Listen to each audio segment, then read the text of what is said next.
ne peut pas dire que la guerre d'Algérie se limite à la période de ce que l'on a appelé longtemps les événements d'Algérie, c'est-à-dire 1954-1962.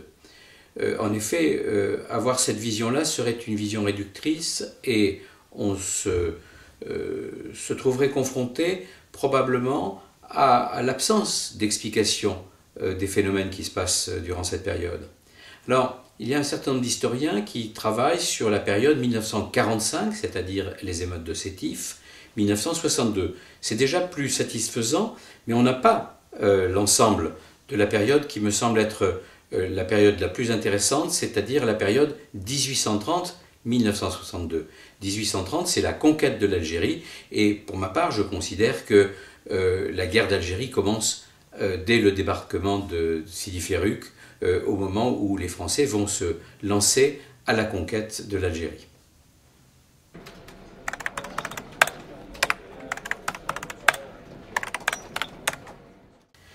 Les spécificités de cette guerre sont assez complexes.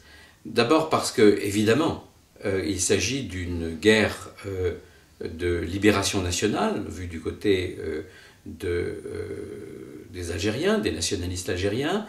C'est une guerre de décolonisation, mais également, et c'est peut-être une différence avec beaucoup des autres guerres de la décolonisation de l'époque, c'est aussi un problème de politique intérieure française. Pour quelle raison? D'abord parce qu'il s'agit de départements français.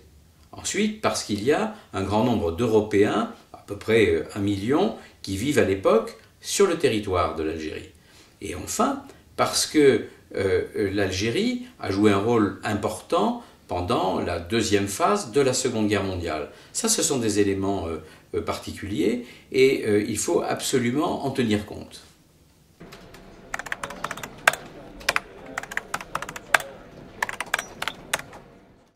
Oh, certainement, et pour les raisons que je viens de dire tout à l'heure, la guerre d'Algérie est un enjeu encore aujourd'hui parce que cette guerre a beaucoup marqué les esprits, mais aussi les corps. Il y a eu un grand nombre de victimes, de part et d'autre. Cette guerre a été extrêmement violente. C'est une guerre dans laquelle on a notamment pratiqué la torture. Et c'est devenu une sorte de contentieux permanent entre l'Algérie et la France.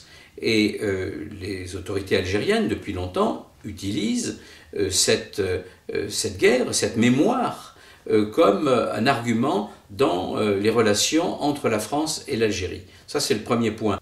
Et deuxièmement, on se souvient des déchirements qui ont eu lieu dans la société française proprement dit, en métropole par exemple, et ces déchirements, OAS, putsch, pour ce qui est de la droite, de l'extrême droite, mais aussi les porteurs de valises, etc., qui font que la France a été profondément marquée par ce conflit. Et encore aujourd'hui, on voit bien que lorsqu'on publie un ouvrage sur la guerre d'Algérie, il est très souvent l'objet de polémiques.